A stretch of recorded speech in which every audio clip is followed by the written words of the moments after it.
बिस्मिल्लाहिर्रहमानिर्रहीम। आज हम टेस्ट नंबर 5 को डिस्कस कर रहे हैं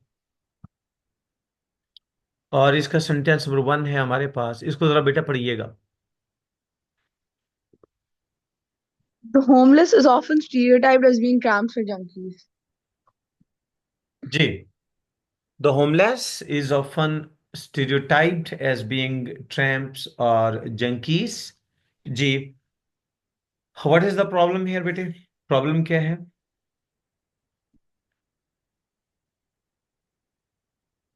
जी। Sir, ये basically the homeless are often. इसमें जो हमने नॉमिनल का यूज किया है, नॉमिनल नल हमारे क्या होते हैं बेटे? नॉमिनल बेसिकली हमारा ऐसा एडजेक्टिव है जो नाउन तो नहीं है, बेसिकली वो नाउन का फंक्शन करता है। उसका स्ट्रक्चर क्या होता है? आर्टिकल द आता है हमारे पास। Article the plus adjective plus word people understood होगा मगर लिखा नहीं जाएगा। और इसके बाद जो हमारा वर्ब होता है वो हमेशा प्लूरल होता है। और प्लस क्या होता है आपका? वर्ब जो होगा वो क्या होगा? वो आपका प्लूरल होगा। ठीक हो गया बेटे? क्योंकि मिसाल के तौर पर हम इसकी एग्जांपल यूं देंगे। हमारे पास सेंटेंस है, द ब्रेव नेवर डाई। यहाँ पे बेटा आर्टिकल द आ गया, एडजेक्टिव आ गया, और उसके बाद वर्ड पीपल अंडरस्टूड है मगर लिखा नहीं गया। यहाँ पे वर्ड पीपल अंडरस्टूड होगा मगर लिखा नहीं जाएगा। नहीं गया। बात की समझ आ गई बेटे? तो लिहाजा यहाँ पे जी सर। प्रॉब्लम क्या आनी है? यहाँ पे जो हमारा जो करेक्ट आंसर है वो क्या आएगा? वो आर आएगा। आर जो हमारा करेक्ट आंसर है। इसमें जो इज है वो क्या होगा? वो हमारा इनकरेक्ट होगा। जी बेटा, क्लियर हुआ? जी। Yes, sir. उसके बाद बेटा सेंटेंस नंबर 2 है हमारे पास। General foods the makers of cherries have developed new cereal with chocolate puffs. जी बेटा, इसको जरा करेक्ट कीजिए। जो ये जनरल फूड्स जो है वो टाइटल है, तो ये प्लूरल इन फॉर्म है लेकिन ये फंक्शन करता है सिंगुलर। तो फिर जनरल फूड्स के बाद ब्रैकेटिंग कॉमास के बाद जो हैव है वो गलत है, हैज आना चाहिए, has developed new G cereal with बेटे, ये चॉकलेट पफ्स। बेसिकली आपका टाइटल है, जनरल फूड्स टाइटल है, और ये आपके वर्ब का सब्जेक्ट भी है। आपका जो वर्ब है यहाँ पर क्या है? वो हैज स्लैश हैव आना चाहिए। इसमें जो हैज है वो आपका करेक्ट आंसर है, और हैव जो होगा वो आपका इनकरेक्ट आंसर होगा। और ये जो ब्रैकेटिंग कॉमा, ये किसी तौर पर भी सेंटेंस की सेंस को एम्पेयर नहीं करती। जब भी आपका, देखें जी, जब भी आपका ये यूं कह लें, उसके बाद आपका ब्रैकेटिंग कॉमा की स्टेटमेंट है, और यहाँ पे आपका वर्ब आता है, और उसके बाद आपका ऑब्जेक्ट आएगा, और यहाँ पे बेसिकली आपका सब्जेक्ट प्लेस करता है। यहाँ पर क्या करता है? आपका सब्जेक्ट प्लेस करेगा। बात की समझ आई? यानी ये वर्ड आपका सब्जेक्ट है, जी ये सर। वर्ब इसके मुताबिक यूज होगा, और उसके बाद आपका ऑब्जेक्ट आएगा। ये जो आपके ब्रैकेटिंग कॉमा की स्टेटमेंट है, ये किसी तौर पर भी सेंटेंस की सेंस को इम्पेयर नहीं करती। ठीक है? तो इस सेंटेंस में आपने देखा कि जनरल फूड्स आपका सब्जेक्ट है। द मेकर ऑफ चेरीज जो बेसिकली ये एडिशनल इंफॉर्मेशन है अबाउट द सब्जेक्ट आ गई है। ठीक है? और इसके बाद जो है आपका वर्ब आया, और वर्ब आपका क्या? वो हैज इस्तेमाल हुआ है। ठीक है? हैज डेवलप्ड की जो वो फ्रेज यूज होगी। ठीक हो गया बेटे? Is it clear? तो प्रॉब्लम आपका कहाँ पे था? यस वो सर। बेसिकली वर्ब में था। जी। उसके बाद आ जाइए जी, आपका सेंटेंस नंबर 3 है। जी, बोलिए बेटे इसको। Only Mr Mike's name and telephone was printed on the card. जी तो सर इसमें only Mr Mike's name and telephone, हमारे पास बेसिकली टू थिंग्स है, नेम एंड टेलीफोन। तो वॉज नहीं आएगा, वो प्लूरल है, वर आएगा प्रिंटेड ऑन द कार्ड। जी, बेसिकली यहाँ पर क्या आएगा आपका, वर्क की करेक्ट आंसर आएगी। क्योंकि बेटे एंड के साथ जब दो सब्जेक्ट वर्ड मिलाए जाते हैं तो आपका जो नाउन है वो हमेशा प्लूरल कंसिडर किया जाता है। ठीक है। जैसे the a boy and a girl, a boy and a girl are dropped in the final round. In the final, क्योंकि बेटे एंड के साथ जब दो डिफरेंट नाउन मिलाए जाते हैं तो आपका जो वर्ब है वो हमेशा प्लुरल हो जाता है। जैसे ए बॉय और गर्ल जो डिफरेंट नाउन है, तो आपकी जो वर्ब है वो बेसिकली क्या आ जाएगी, वो आर आ जाएगी। इज इट क्लियर जी? Yes sir. जी, बात की समझ आई इसकी? जी। उसके बाद आपका सेंटेंस नंबर, तो यहां पर है only Mr Mike's name and telephone. नाम और टेलीफोन नंबर दो मुख्तलिफ नाउन है, तो इसका मतलब आपकी वर्ब क्या आनी चाहिए, वो प्लूरल आनी चाहिए। आपकी वर्ब क्या आनी चाहिए, वो प्लूरल आनी चाहिए। जी बेटे, नेक्स्ट आ जाता है आपका सेंटेंस नंबर 4 है। जी।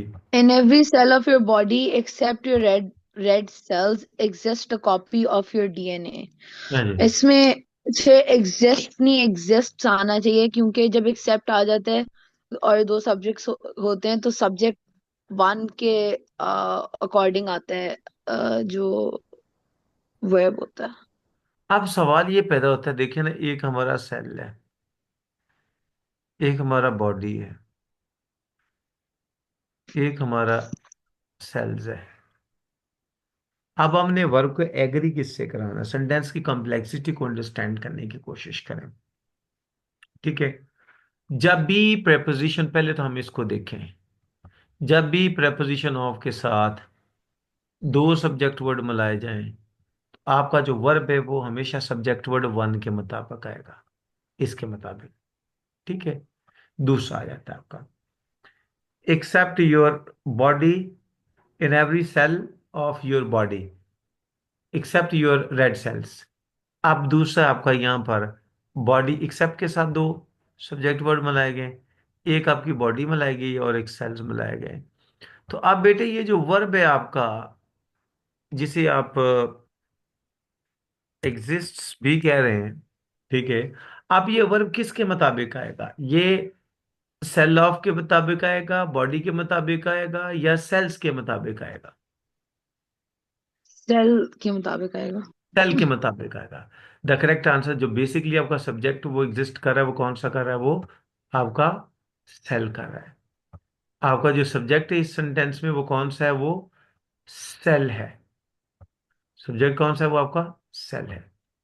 तो करेक्ट आंसर क्या बनेगी आपकी, एग्जिस्ट बनती है, और एग्जिस्ट जो होगा वो आपका रिमूव कर दिया जाएगा।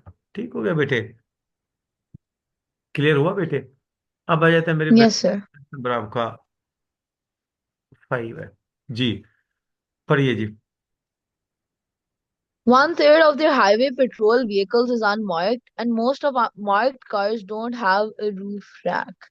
जी, इसमें से one third of the highway patrol vehicles are unmarked, क्योंकि वो आपने बताया था कि जब भी कोई फ्रैक्शन आती है तो जो वर्ब आता है वो अकॉर्डिंग यानी फ्रैक्शन बेसिकली। हो जाए, फ्रैक्शन के बाद आपकी परसेंटेज आ जाए, उसके बाद पोर्शन आ जाए, या बेटा मेजॉरिटी ऑफ, मेजॉरिटी ऑफ आ जाए,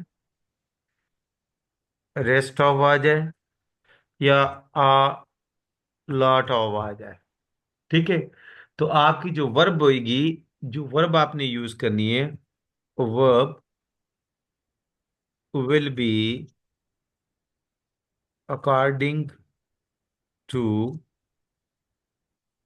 अ फ्रेज। तो बेटे जो आपकी वर्ब आनी है वो किसके मुताबिक आनी Yes, है?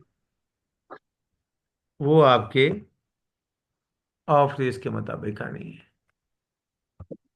ठीक है। जी सर। वो किसके मुताबिक आएगी? वो आपके ऑफ ऑफ फ्रेज फ्रेज। की बात करनी। अब यहां पर जो ऑफ फ्रेज है बेटे आपका, वो है of their highway patrol vehicles. ठीक है। एक्चुअली जो नोन आपका प्लेस हो रहा है वहां पर जो सब्जेक्ट के तौर पे वो व्हीकल्स है। ठीक है। तो वर्ब क्या आपका आना चाहिए यहाँ पर? आर आना फिर चाहिए। वो होना चाहिए आर आना चाहिए। यहाँ पर क्या लिखा हुआ है? यहाँ पर इज लिखा हुआ है, जो कि इनकरेक्ट आंसर है। ठीक हो गया मेरी बहना, ये समझ आई इसकी? Yes sir. जी। अब आ गया आपका सेंटेंस नंबर 6। जी, बोलिए please. Those boxes have unbroken lids, but they need to have its lids replaced. हम्म। फिर those boxes have unbroken lids, but they need to have their lids replaced आएगा। अच्छा जी, हाँ जी। Possessive adjective should be according to its antecedent। किसके मुताबिक आना चाहिए? अपने एंटीसेंडेंट के मुताबिक होना चाहिए। आपकी जो पोजेसिव एडजेक्टिव है उसको किसके मुताबिक आना चाहिए? अपने एंटीसेडेंट के मुताबिक आना चाहिए। बेटे सब्जेक्ट है आपका यहाँ पे बॉक्स, बॉक्सेस। ठीक है। तो बॉक्सेस के लिए जो पोजेसिव एडजेक्टिव लगेगा, आया कि वो इट्स लगेगा या देयर लगेगा? तो करेक्ट आंसर आपको पता है कि वो क्या आना चाहिए? वो आपका, वो आपका कौन सा होना चाहिए? वो आपका,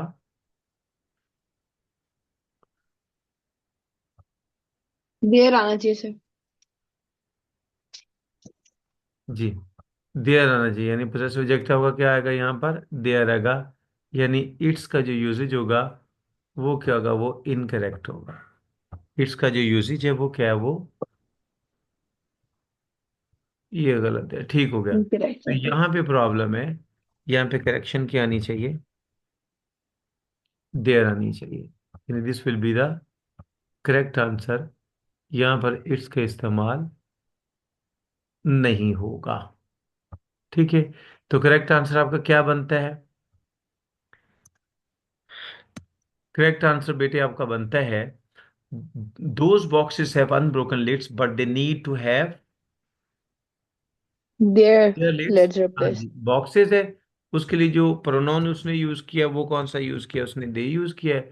और दे के लिए जो पोजेसिव एडजेक्टिव आएंगे वो क्या आएंगे आपके? वो पोजेसिव एडजेक्टिव वो देयर आएगा। जी बेटा, ये क्लियर हुआ आपको? Yes sir. जी। अब आ जाता है आपका, जी, Sinbad, one of the most एक मिनट बहना,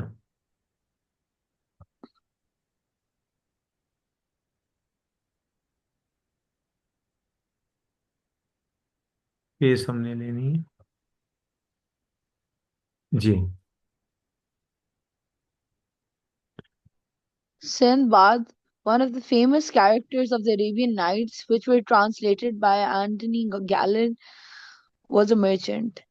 जी, जी। तो क्या आना चाहिए बेटे? Sinbad, one of the famous characters of the Arabian Nights,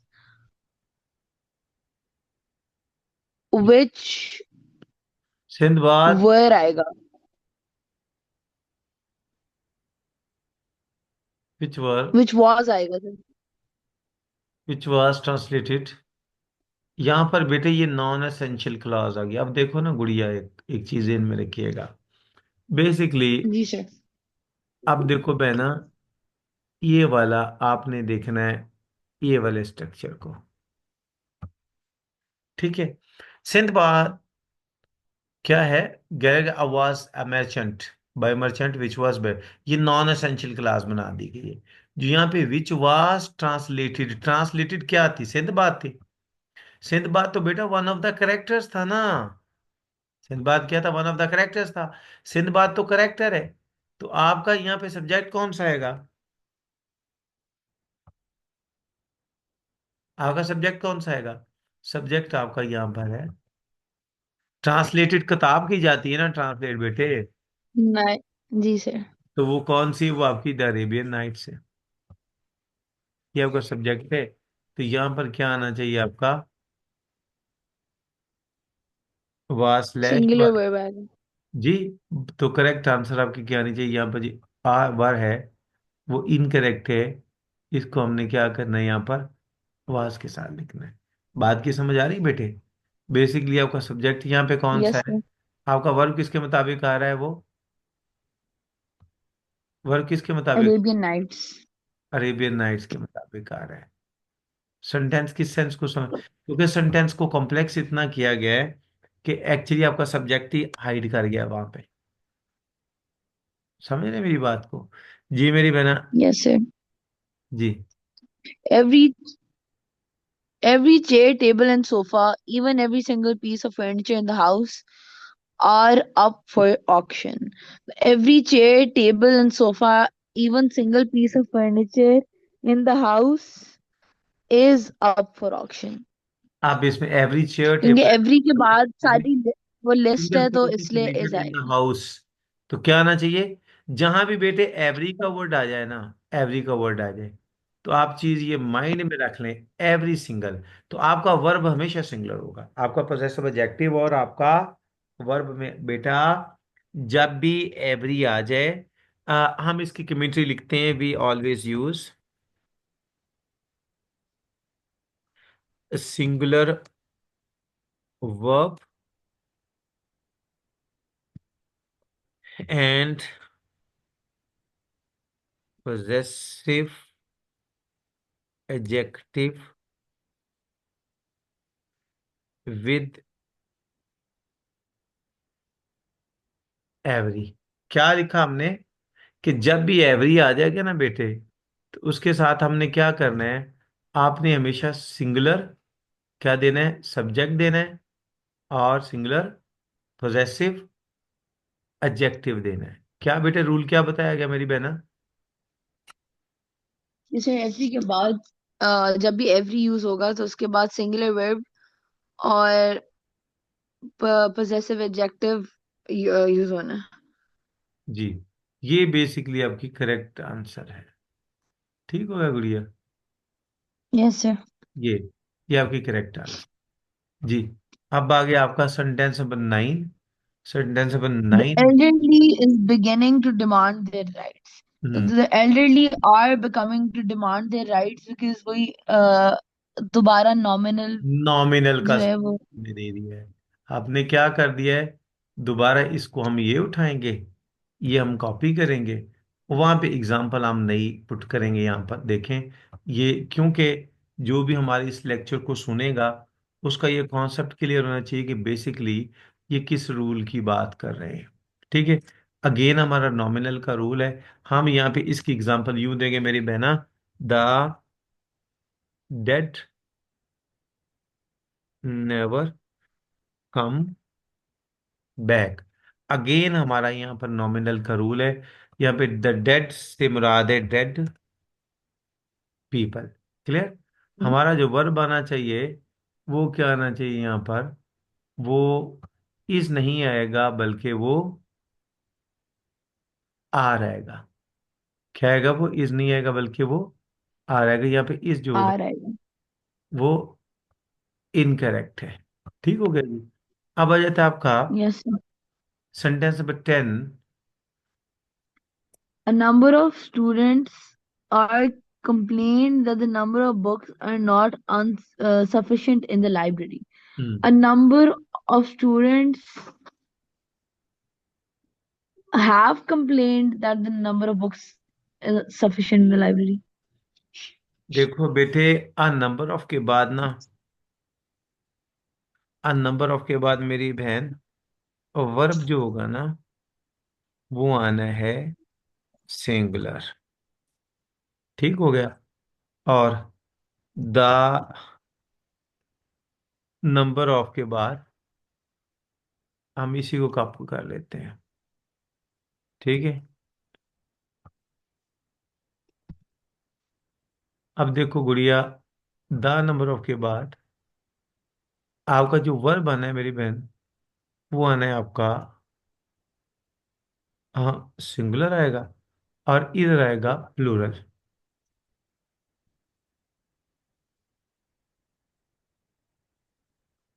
plural इस सेंटेंस में आप देखेंगी, देखेंगी द नंबर ऑफ के बाद आपने जो वर्ब लगाया हुआ है वो आया है आर। ये तो हो गया करेक्ट। अब यहां पे द नंबर ऑफ के बाद आपका जो वर्ब आया हुआ है वो क्या आया हुआ है, वो इज आना चाहिए। Is जबकि यहाँ पे क्या आया हुआ है, वो आर आया हुआ है। यहाँ पे जो करेक्ट आंसर बनती है वो क्या, वो आपकी इज बनती है।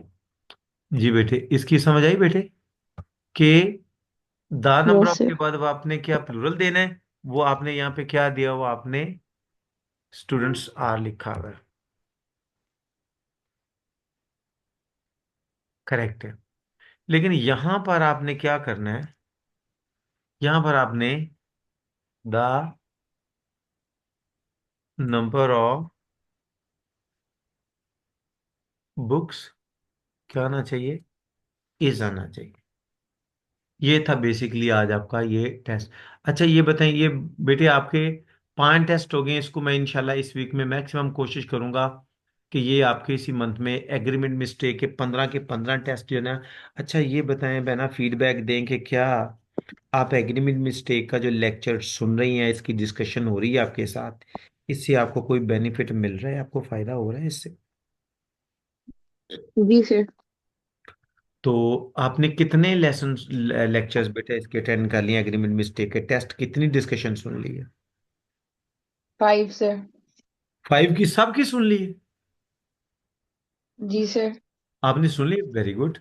एक चीज ध्यान में रखिएगा बेटे, ये जो मैं आपको एग्रीमेंट मिस्टेक के 15 करवा रहा हूँ ना टेस्ट, किसी भी एग्जाम में बैठते हैं इससे बाहर एग्रीमेंट मिस्टेक का टॉपिक नहीं आना, ये माइंड में रख लें आप। ठीक है। जी ये सर. मैंने 15 टेस्ट इसके बहुत कम्प्रिहेंसिव बनाए हैं, 5 मैं करवा चुका हूँ, बाकी रह गए।